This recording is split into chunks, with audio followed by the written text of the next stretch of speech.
What's up, chooms? Old Man Sethus is back, and this week we are taking a look at Cyberpunk 2077. Now, this game is almost 3 years old, but the reason we're taking a look at it is because it recently hit 2.0, and the release of its DLC is finally out, that being Phantom Liberty. CD Projekt Red's most recent and very malign title has just gotten its brand new DLC over the last month, and today we are going to discuss what this DLC and the 2.0 update may have actually addressed with the game. So, is Cyberpunk now worth the squeeze of the juice that you might be trying to get out of it? Well, I think that we're going to go into a few different things as we get through this review. We won't be talking about the DLC, unfortunately, though, everyone. I haven't got to it yet in my playthrough, and as much as I would love to talk about the dreamy Idris Elba, I simply can't do that in good conscience, having not gotten to that content yet. So, is the aforementioned juice worth the squeeze? Let's go ahead and dive into some of the things that I've encountered since my playtime with it, and I am going to let you know. So before we get into too much of what's going on in Cyberpunk 2077, we're going to talk about the setting and the story. Cyberpunk and its DLC both take place in the fictional megapolis of Night City. For those of you keeping score at home, Night City is where current-day San Diego, California exists, even though they say that it's on the border of northern and southern California. What? Now, Night City is a dense urban area boasting a crime network that would make Chicago blush,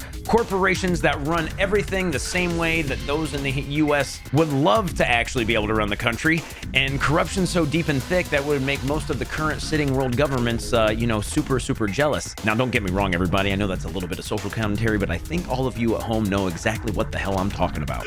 When it comes to the game, you can see all of this at work every time you boot it up. People getting paid to look the other way over here, a gang shootout over there while the local law enforcement are just watching the proceedings, and then you'll have some people in suits, also known as the corpos, walking around like they don't have to worry about any of this because they're completely and totally untouchable. It's all at work every moment you are sitting in Night City, and you can see it through the entire game, the entire time you're in it, and it really makes it all feel so very alive. Even if this alive city feels kind of like a dystopian hellscape. You know, I think CD Projekt Red really knocked it out of the park on that one by bringing this holy shit, what the hell's going on here future to life. So, as the player of this game, where is your place in it? You start out as street level mercenary V, who's looking to make themselves a little bit of them sweet eddies. That's short for Euro dollars for everyone who would like to know what the hell I'm talking about with that. And V is just simply trying to better their station in life. What you eventually get into is a story of corporate double crosses, survival,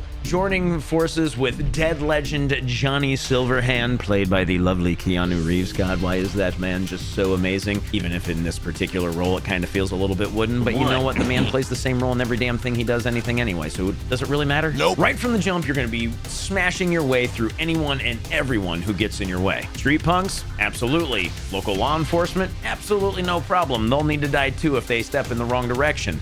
And all of those untouchable corpos, oh yeah, you're definitely gonna murder some of them as well. Absolutely no one in this game is off the menu when it comes to what you're doing and how you're going about your business. I'm not gonna ruin all the ins and outs of the story, of which I've definitely, partaken of quite a bit of at this point in time in my playthrough, but suffice to say, it's a pretty damn good story, and I'm not gonna really spoil any of even the beginnings of it, because there's some really interesting stuff that happens right away. Now, to reiterate, I have no idea what Cyberpunk was like before the 2.0 update, but I have got to tell you right now that this game is a damn fun game to play. As you make your way through the aforementioned story that has all of its twists and turns and ins and outs, you are going to be blessed with some really fun gameplay. In this type of, action RPG, which is essentially what Cyberpunk is, you're going to be doing all of the quests all of the time, whether they're side quests, whether they're main quests, or whether they're just the random odd job. Through all of this, you are going to learn more about the lore of Night City and exactly what is at play as you make your way through the game. In the middle of all this, you're going to see all the beauty and all of the squalor that this city has to offer.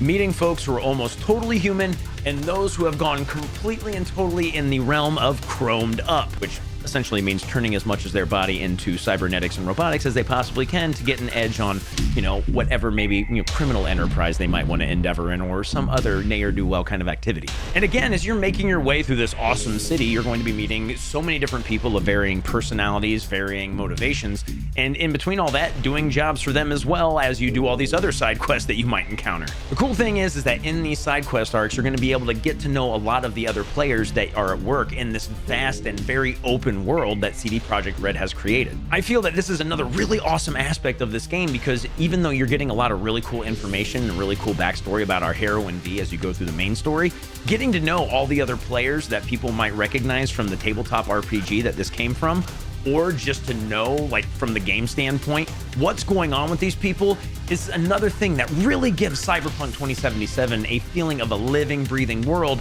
that has been really well fleshed out. Seeing that there are other individuals that also have their own motivations with what's going on in this world really does complement well what you're going to experience with V and her progress, or his progress, through the trials and tribulations that they are facing with the aforementioned Johnny Silverhand. So what can you expect outside of the story, the side quests, and all the other fun things that I just mentioned? You can look forward to what is a very, very, very satisfying combat experience. Now, what does that look like? Well, in my experience, it looks like a hell of a good time. In my current playthrough, I am a katana, shotgun, and automatic rifle wielding badass who just runs around and pops everything that they can whenever they have to, and sometimes just, you know, because someone's looking at them the wrong way. By the way, a little bit another cross promotion. If you want to swing by the Twitch channel and see me doing all this in real time, it's an absolute blast watching me pop my Sandavista, get in on somebody, put literally the front of my shotgun on their nose, and then pull the trigger and just watch them go splat. Damn it, street thug. Haven't you ever heard of Crank Hill? I'm here to sell you my cocaine and my cocaine accessories. Oh, Crank Hill, remember the name. Oh, it's just Crank. I'll say, God damn it, Bobby. Oh, don't touch me. Hands off the merchandise. Hands off the merchandise! Oh my god, sir, you're dead. Again, the combat in this game is so good, and it feels like exactly everything that I wanted as I first got into it, and these kind of games aren't usually in my wheelhouse. I am loving Cyberpunk 2077 from just the combat aspect alone. But even though in the middle of all this, while you're feeling like you're a force of nature and you're absolutely rocking everything around you, you're gonna have to remember that your heroine or your hero is not an indestructible individual. So even if you are mowing down all the roadblocks in your way as you're doing side quests or main quests or gigs or whatever the hell you're trying to dive into, you're gonna have to be just a little bit careful, because you can still get 100 to 0 pretty quickly if you're not minding your six. So as you're dashing around and doing all this stuff and taking out these people, making sure that your back's covered, swapping through weapons feels really natural, going from my automatic rifle over to my shotgun as I'm getting up close and personal, and if then feeling like I need to bust out my sword to take out the other guy that's standing over there, this all feels really natural, and it's a very nice combat feeling when you can get in there and really match all these things together and make things pop off. Again, there's nothing like popping off with your assault rifle to start, softening up your enemies a little bit, popping the aforementioned Sandavistan that I was talking about, which is essentially a cybernetic that slows down time, and just jetting right in on top of your enemies so you can finish them off with the shotgun or the katana. I'm absolutely having such a good time doing that, and every time I do it, it never gets old. There are absolutely a smorgasbord of things that you can do in terms of combat in this game, including sniper rifles, heavy machine guns, other melee weapons like a club, in which case you can actually find a gigantic dildo. That's a club. I don't know, you know, it's that kind of setting. You're gonna find some really weird shit. And to complement all of this crazy combat, it leads me to the other big aspect of this game when it comes to your character and their approach in the world, and that is the cybernetics that will get you all chromed up. So I brought up the thing that I said you can slow down time with, the Sandavistan. Well, there's another approach to the game as well, and that's literally hacking anything and everything around you. So what does that mean, and what does that look like? Well, just like you, most of the people in this world are all chromed up. They have cybernetics, they have implants, they have all kinds of things, and needless to say, you can start going into a place where you just start shutting those things down to get the combat advantage. You don't want them to see you? Go ahead and turn their eyeballs off. Oh, look, you might be outnumbered and you think you might be behind the 8-ball, but the enemies over there have a gigantic mech that's just kind of hanging out with them that looks like it might be kind of mean. You can just go ahead and hack right into it and make it go on your team now, and just watch the fur fly as you, you know, just kind of reposition yourself and decide to go in when they finally finished off that big nasty bastard. The ability to get in and hack all of that stuff, and not to mention all of the security cameras around you, even explosives and other things, that doesn't even really scratch the tip of the iceberg when it comes to cybernetics. You're going to be able to plug all kinds of things into your body to make you more combat effective, more durable, and an all-around, you know, basically superhuman. You're going to be able to reload your weapons faster. You're going to be able to hit harder when you're using melee weapons. You're going to have a better eye to inflict critical damage almost no matter what you're using. The options in this game are literally endless in terms of what you can throw together to make yourself an even bigger powerhouse on the battlefield. Essentially, what you're getting here is all of the toys that you can play with so that you can now make something that's absolutely going to blow the tits off of everything that you encounter on any of the battlefields you're going to find yourself on. Now, to help with blowing the tits off of all your enemies, V also has a lot of upgrades that she can basically attain as an individual, him or herself. As you make your way through the game and level up, you're going to be able to spend upgrade points on one of 5 different abilities. Now, each one of these abilities has their own set of combat perks attached to it as well, and you're going to have to spend a certain amount of points in one of those abilities to open up certain tiers, but you're really going to be able to make a lot of really cool builds with this, and there are so many options available to you. Now, in my instance, particularly on my playthrough, I've decided to go ahead and do a build that complements my get in their face and fuck it right off approach to combat. I've leveled up the stats that allow me to take more punishment. I can also dish back a lot more punishment in turn, and I can keep myself alive by regenerating health quickly since I love to get in and basically blow everyone's faces off or turn them into sushi.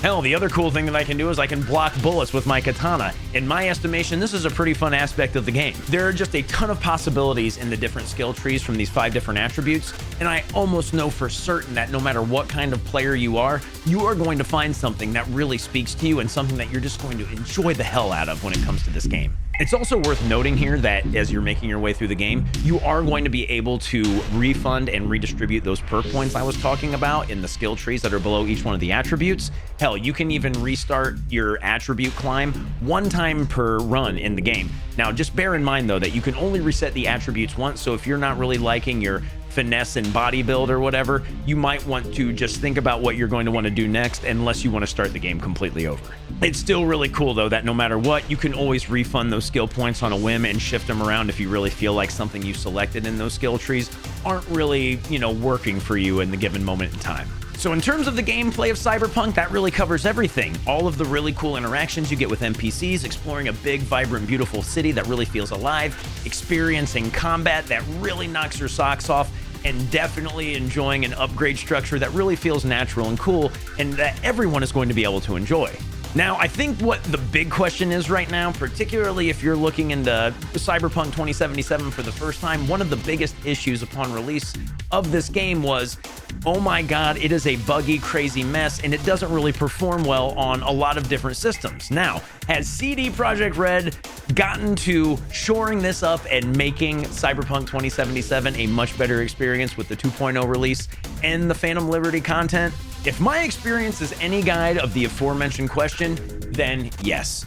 So far, I haven't seen anything to really hamstring me. I haven't had major bugs. I haven't had any really system slowdowns. And I do think that CD Projekt Red has done the best they could to really bring this game together and make it a more like, a well-polished product and just really being a good game. Now, a little bit of quick nerd talk, because I know there are probably a few of you wondering what in the hell I'm running. And if you've had problems with it before, or you've heard from friends that they're having problems with it, you probably want to know what my specs are. Now, excuse me really quick, guys. I'm gonna go ahead and grab Nerd Man Sethus here for you. Yes, everybody, it's just so everyone knows what the old man's running. He's running an Intel Core i7 97K CPU with 32 gigs of RAM and a GeForce RTX 3080, just in case all of you guys wanted to know the deets of what this man has in his machine. It's unfortunate to say that upon initial release, a lot of people ran into a brick wall when it came to Cyberpunk 2077. The game just wasn't performing well, load times were bad, glitches seemed plentiful, there were a lot of really bad frame rates out there for people, and it was a really up and down experience from person to person depending on what kind of system they had. Now, a lot of those aforementioned problems were just the tip of the iceberg when it comes to the unfortunate, amount of crap that came along with buying this game upon its initial release a few years ago. What's crazy to even say is that those aforementioned problems were even things that people experienced on the advanced systems that the game was designed for. We won't even talk about the problems that those who had the minimum requirement PCs had, or the people who were trying to buy it on the last gen consoles, because CD Projekt Red really tried to get it out there for everyone, and unfortunately, spreading themselves that thin really didn't do them any favors when it came to how this game performed for anyone and everyone. So ultimately, is that the case now? Nope, not at all. The game has been running great for me. It has been an absolute blast to play. I've had no real glitches or crashes outside of the occasional hilarious, like graphics bug. These kind of things happen all the time in these kind of open world games, and you just kind of expect it to happen. Frame rates have been holding really strong for even in the thick of battles, which is great when there's a bunch of graphic effects going on. It really feels like the game is still doing a really good job of performing on my PC. Even though my PC isn't necessarily the most cutting edge piece of equipment, it's certainly not a dinosaur. It's definitely somewhere in the middle. It's handling it pretty well, and I'm not seeing any issues. So all in all, if you were here at this review to just kind of get a general idea of what the game was and find out whether or not CD Projekt Red finally shored their shit up with this one, the answer is yes, they actually did. Ultimately, in Cyberpunk 2077, 2077, you are going to find an action-packed romp full of a wonderful experience of getting out there, meeting some interesting personalities, and absolutely blowing the shit out of everything around you. I've been at it for around 25 to 30 hours now, and it isn't showing any signs of letting up, and I'm actually invested on getting through it and wanting to see exactly how it all plays out. I find myself wanting to know a few of the NPCs' motivations, what they're up to without getting too far afield, and if I wanted to, I could go so far afield it'd be crazy. I'm kind of expecting this playthrough to clock into about 50 or 60 hours, and I have no doubt that the amount of content in this game definitely could get you into the 100 to 120 hour range if you chose to do it all. What's really driving me most of the time is finding the new and better weapons or the new and better chrome so that my character feels even more like a juggernaut and I can just mindlessly go in anywhere and absolutely kill everyone. You know, guys, someday I'm going to do one of these reviews and I'm actually going to hit a point where I say I can't recommend it, but today is not the day. CD Projekt Res has, you know, in my experience, and that's very limited because I never played the game before, with this update and the DLC, they have fixed all of the problems that I heard everyone bitching about when this game first released a few years ago. I still think it's very telling that, again, this kind of game is definitely not my bag, but I'm finding myself wanting to play it more and really see it through. It's just been a really good experience of gunplay, combat, some of the dialogue is hilarious, and just getting into these random situations that, you know, sometimes you might be able to work out one way, but a lot of the times you're going to end up just murdering everyone. All in all, what I'm trying to say here is this kind of game is not usually on my radar, but that should go even further on my y'all should be checking this shit out measuring stick. Knowing that it's not really my thing, I gotta imagine that most people who enjoy this kind of thing are gonna have an absolute blast, probably even more so than I am currently. With that, get out there, pick up this game if it's in your wheelhouse. Hell, even if you're looking for a fun new diversion in a world you might not be familiar with, I think this one's gonna be worth your money, everyone. Now, to close out, I suggest you all get out into Night City, you start raising some hell, and maybe in the middle of all that, you'll get our boy Keanu to give you a nice firm whoa. That's it for me, everyone. Thank you guys again for checking out the review. If you guys have any comments, any questions, anything, make sure you put them below. Let me know what you guys think about Cyberpunk 2077 and its DLC, Phantom Liberty. I truly hope that if you do pick it up, you have an amazing time, and if you're here commenting on it, wondering what someone else has to say about it, I hope you're having a great one with it as well. Everyone have an awesome day. Thanks again for coming out, everybody, and we will definitely see you on the next one. I'm out.